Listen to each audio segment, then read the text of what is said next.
बिस्मिल्लाहिर्रहमानिर्रहीम। अस्सलाम वालेकुम।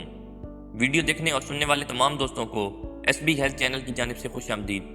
दोस्तों, कैरम सीड्स यानी अजवाइन हमारे घरों में आम इस्तेमाल होने वाली खुराक है, जो कि बीजों की शक्ल में या फिर पीस कर पाउडर की शक्ल में हमारे खानों में इस्तेमाल की जाती है।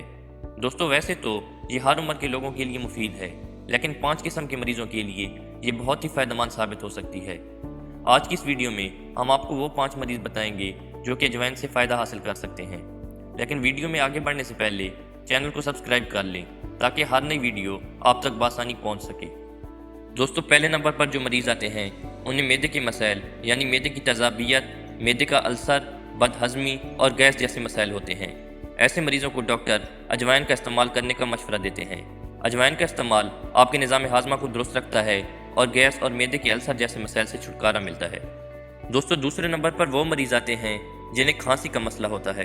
अजवाइन का इस्तेमाल आपकी सांस की नालियों की बंदिश को ख़त्म करके आपकी खांसी को ख़त्म करता है। तीसरे नंबर पर कोलेस्ट्रॉल के मरीज़ आ जाते हैं। दोस्तों, एक स्टडी में आया है कि अजवाइन का इस्तेमाल आपके कोलेस्ट्रॉल, ट्राइग्लिसराइड और LDL को कम करता है और अच्छे कोलेस्ट्रॉल को बढ़ाता है, जिसमें अच्छे कोलेस्ट्रॉल के बढ़ने की वजह से दिल की बीमारियों के चांसेस कम होते हैं और आप सेहतमंद रहते हैं। लिहाजा अपनी खुराक में अजवाइन का इस्तेमाल लाजमी करें। चौथे नंबर पर आते हैं हाई ब्लड प्रेशर के मरीज़। दोस्तों, अजवाइन के अंदर थाइमोल नामी एक एलिमेंट मौजूद होता है जिसका असर बिल्कुल कैल्शियम चैनल ब्लॉकर्स की तरह होता है। आपको बताते चलें कि कैल्शियम चैनल ब्लॉकर्स वो मेडिसिन हैं जो कि खून में कैल्शियम लेवल को कम करके रोकती हैं, जिससे नालियों को जकड़ाव कम होता है और आपका ब्लड प्रेशर नॉर्मल रहता है। लिहाजा इस सूरत में आप अजवाइन का इस्तेमाल भी कर सकते हैं। पाँचवें और आखिरी नंबर पर आते हैं वो मरीज़ जिन्हें फंगल या बैक्टीरियल इन्फेक्शन का मसला दरपेश होता है।